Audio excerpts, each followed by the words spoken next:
Good morning, my name is Cecily Capistran and welcome to my garden.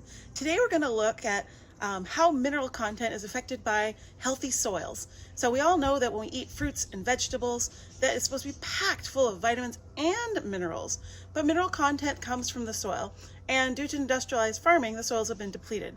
So what does a healthy soil look like? Come on, let's go take a look. This year I've really noticed that my soil is full of life, which makes me smile. When I recently pulled out some plants, the soil was alive with activity. The pill bugs or roly-polies are our favorite, but there's also worms, springtails, centipedes, and ants, and even more. And this year, I even came to the realization that even the unwanted pests were welcome. For instance, the slugs and earwigs liked my lettuce, but even though I'm not fond of either one, my lettuce still thrived despite their nibbles. There was a beautiful balance. In an excellent documentary, Need to Grow, it is explained that just a handful of healthy soil contains more microorganisms than there are people on this planet. But that industrial farming is devastating the soils and it's not sustainable. Michael Smith states that food essentially has no nutrients in it these days, which makes sense since according to Paul Stamets, in essence, all the food comes from the soil. Over the last century, synthetic inputs, monocropping, and repeated tilling has caused the biodiversity in the soil to all but be eliminated and leaving nothing but dead dirt that leads to erosion. As David King explains, if you go in and kill the soil, you kill off the earthworms, you kill off the biota of the soil is dead. All it's good for is washing out to the Gulf of Mexico, unless you go back in and reinvigorate the soil with life. And then you have soil that can produce food. Now, one of the best ways to invigorate the soil, as well as also reducing waste, is composting. Now, composting takes and breaks down the nutrients out of the kitchen scraps and puts them in a form that's able to be absorbed by the plants.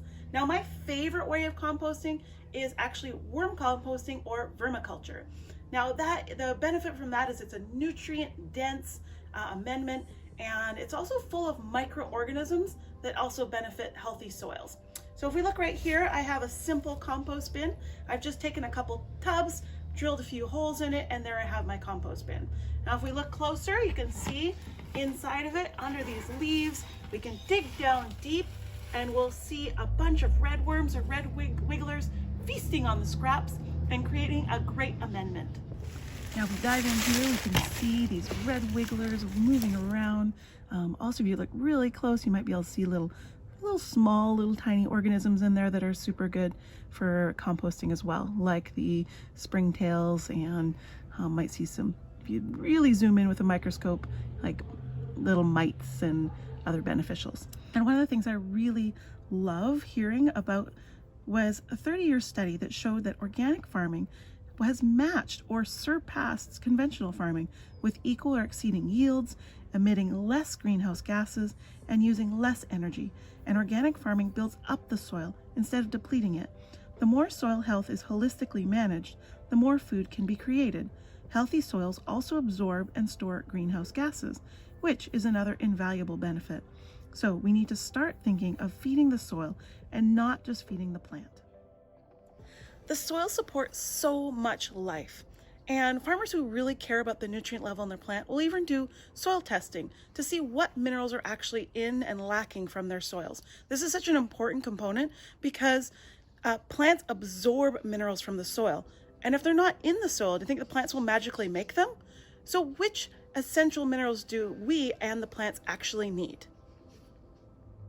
Jesse Yu, a cancer survivor who has done extensive research to save his own life, noted that healthy soils need 52 minerals, but industrial farming only focuses on 3, N, P, K, nitrogen, phosphorus, and potassium, the 3-mineral code normally listed on all fertilizers. Now, these 3 nutrients do add into the roots and the foliage and the overall yields of the plants, and unfortunately for conventional farming, it's not profitable to add in all the other nutrients, all the other minerals, because the consumer cannot see this added investment. What they see is color, shape, and just its overall look.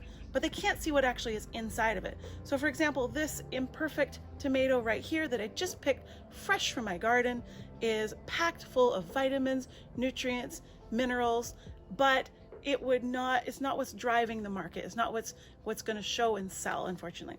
The other thing is some of the farms I'm truly inspired by that have really taken up, they really understand the value of the health of the soil, and they see the farm as a whole ecosystem.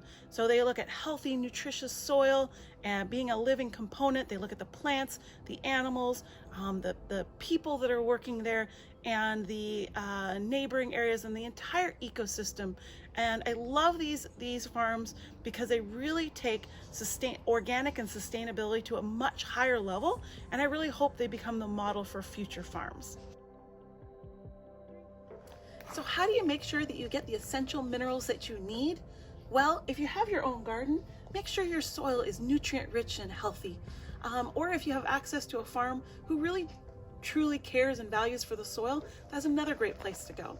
However, if you're in the grocery store, unfortunately it's very difficult to tell what the mineral content is of that produce.